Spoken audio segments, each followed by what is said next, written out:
Kararating ko lang guys, galing dun sa mga alaga kong kambing. Tignan nyo yung mais na ani namin kahapon, oh. Ito yung guys, kahapon. Yung hinakot namin dito sa taas. Tinarbaho na ng mga pamangking ko to guys kagabi. Kaya nakapagbilat na rin kami. Ito yung mga binilat namin ngayon, oh.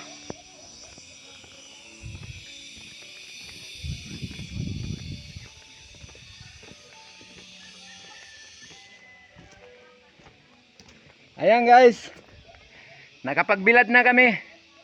Wala pa to sa kalahati sa inaani namin. Ando na rin sila bumalik guys. Mga pamangking ko nando na. Maghakot na naman yun sila ngayon.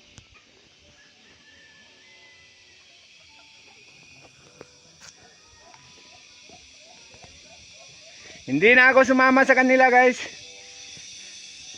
Napagod na ako masyado. Malayo masyado yun. At saka patirik ang daan.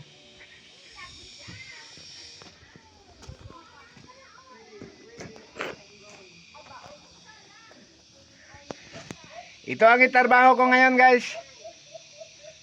Hanggang dito na lang muna guys.